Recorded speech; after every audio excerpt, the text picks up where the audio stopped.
obboleessa kiyya dhaga'i atiin biyya keessa teettee jaartii tee haa taatu obboleettii tee haa taatu maalii tee haa taatu biyya namaatitti ergite birrii maanatti erguu dhabdeefitti aartu dura akkaataa isiin itti jirtuuf waan isiin keessa jirtu hubachuufin dirqama isiin jechuun barbaada.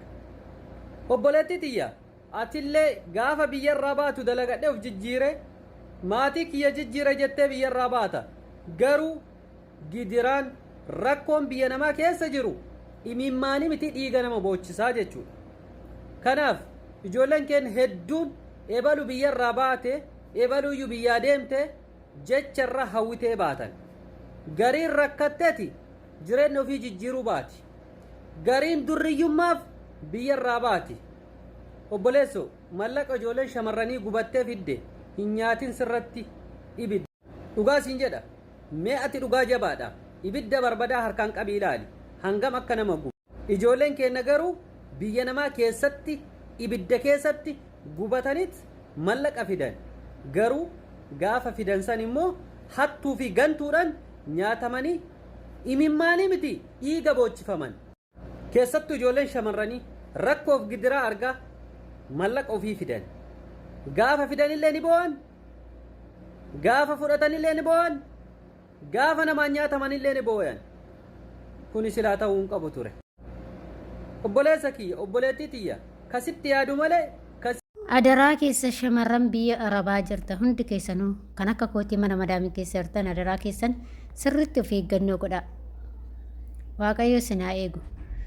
akkuma viidiyoo irratti jalqabaa dhageessan obboleettiin keenya kuni ijoolleen keenya yeroo baay'ee tokko lamaa miti ijoollee baay'eedha kan miidiyaa kana irratti ijoollee dhiiratii qarshii erganii booda ofii isaaniitti garagalanii boo'anii jechuudha. dhaamsa tokko sinii qaba akkasuma viidiyoo jalqabaa irraa waa hin barattu jedhee yaada anis irratti dhaamsa sinii qaba hanga dhumaatti viidiyoo kan dhaggeeffadhaa sin fayyada. ashamaa akkam jirtu hordoftoota koo nagaa keessanii ani nagaa kootii galata waaqayyo sinin jecha nagaa taatan sinin jecha sinillee baga nagaa taatanis nagaa kootii waaqayyo galatuun sinin jecha egaa warroon immoo chaanaala kiyya faaraa taatan subscribe gochuun maamila keenya taa'e egaa warroonni taa'aa jirtanis galatoomaa ulfaadha sinin jedha. hordoftoota koo dhugaa waa hedduu namatti dhagahamuudha wanti yeroo kana keessatti deemaa jiru jechuudha. innis maalidha ijoollee keenya yeroo baay'ee jechuudha. akkuma beekamu yeroo baay'ee ijoolleen keenya biyya ormaa kana keessatti qarshiidhaan attaalalamanii qarshii isaan hojjetanii dafqa isaan hojjetanii attaalalamanii nyaatamanii waggaa dheeraa kan irraa nyaatanii booddee isaanii gatan hedduutu jira jechuudha. fakkeenyaaf ijoollee baay'eedha kanan ofii kiyyaayyuu arga jechuudha. akkasuma immoo ijoollee baay'eedha kan dhugaa dubbachuudha fi maatiin walaa balleessee akka tiriyaatti ergineen walaa balleessee obboleessa kiyyannaa walaa balleessee jettanii baay'ee bo'aa jirtan. inni tokkoffaan kan maatiitillee dirqama keessan galtanii ilaalachuun dirqama keessan jechuudha. waggaa lama fixxanii yoo waggaa lamaa san birrii waggaa lamaa keessaa waasanii hin goone ta'e yookiin kan waggaa afuriis haa ta'u waasanii hin goone ta'e galtee ilaalattee waan keessa reeffattee deebi'uu qabda akkana maatii keessatti jechuudha. akkasuma obboleessa keetii soo ta'e immoo obboleessa kee obboleettii tokko bilbiltee gaafachuu maatii kee bilbiltee gaafachuudha. yoo inni wayirra sii oolchuu baate galtee baajeta qabdu san wayirra oolfattee dhufuudha. inni biraammoo inni sadaffaanii gara hiriyaati. hiriyaa onlaayiniidhaan barattanii irra tokkoffaan kan miidhamaa jiru ijoollee irra caala hiriyaa onlaayiniidhaan barattanii asii qarshii ergitanii inni gaafa qarshii sinirraa fixee sinirraa xumuree ati galuuf hangaa jettu gaafa san bilookii si godhee asirraa immoo boochu isaaf dhaamsa xiqqoo sinii qaba jechuudha ijoollee baay'eedhaaf. innis maalidha dhaamsi kooyi nuti kan baanuu fi biyya ormaa kana kan baaneef tokkoffaayi maatii keenya jijjiiruudha. lammaffaa ofii keenyaaf jijjiiruudha. sadaffaa warra rakkatan gargaaruudha. kana sadeen biyyaa baata. kana sadeen dagattee akkasuma kan biyyaa baatuuf kaayyoo qabda karoora qabda ejjennoo qabda.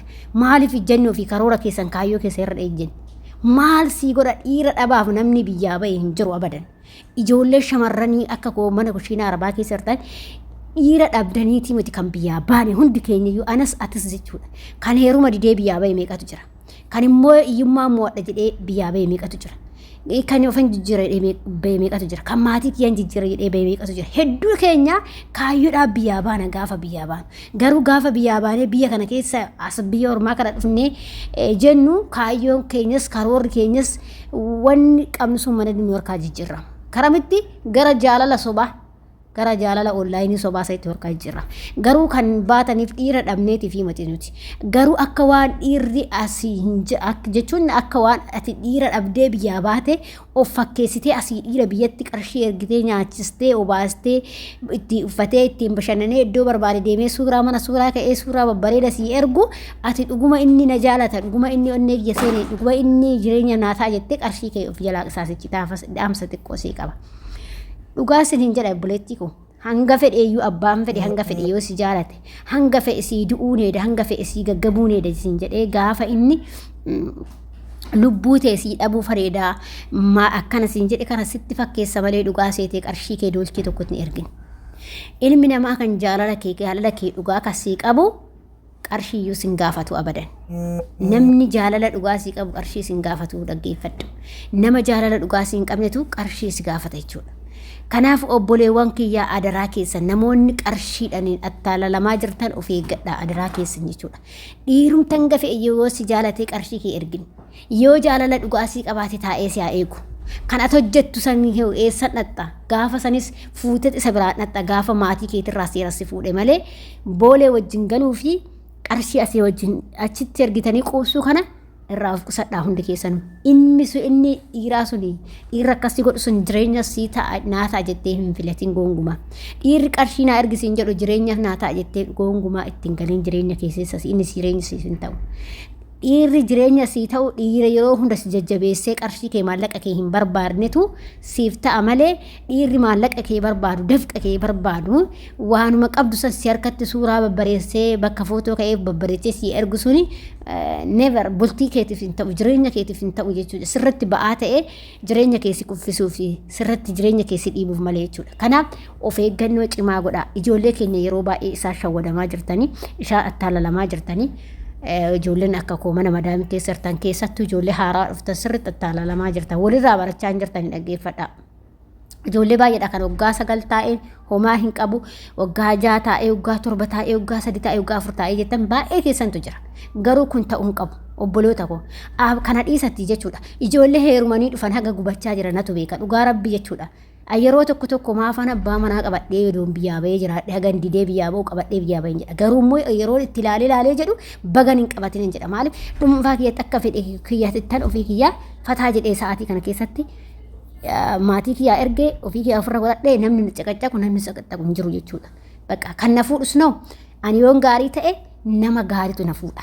Yoo anillee waan kiyya qabadhe dhiirrillee kan barbaadu dubartii gaarii dubartii bultii ishii qabattutu bultii abbicha dhadhu isaatti illee qabatee jiraata. Dubartii waan ofii fasaffastu immoo yookiin immoo nama biraatitti dabarsitu bultiillee hin qabattu jechuudha. Walumaa galatti dubartiin akkasii bultiillee hin qabattu jechuudha. Kanaaf dubartiin kan bultii qabattu kan ofii yoo qabatte kan dhirsa isheetillee qabachuu dandeessi. Kan ofii yoo qabatte kan maatii ishii qabuu dandeessi. Kan ofii yoo qabatte waan ofii qabdu xiqqishuu san yoo qabatte kan nama biroollee qabuu dandeessi. Kan namatti hidhattu illee qabuu dandeessi. Kanaaf waan keessan qabadhaa. Gaafa qabattee dhiira gaarii fuudhati. Yoo gaarii taate immoo namuma gaarii Waaqayyoon si qopheessee si eega jechuudha. Yoo ati badduu taate namuma badaa akka kun onlaayinii irraan qarshii sinirraa nyaatu kanas harka buusa jechuudha. Kanaaf adaraa keessan of eeggadhaa. Maaliif nuti kan baaneef jijjiiramaa waan ta'eef hanga fe'ellee hoo ta'e qabadhu waan si harka jirtutti sa'aatii kana qabadhu sa'aatii hunda qabnu kanatti qabachuu qabdanii sa'aatii kana yoo hin qabanne immoo of jijjiiruu hin dandeessanii jechuudha.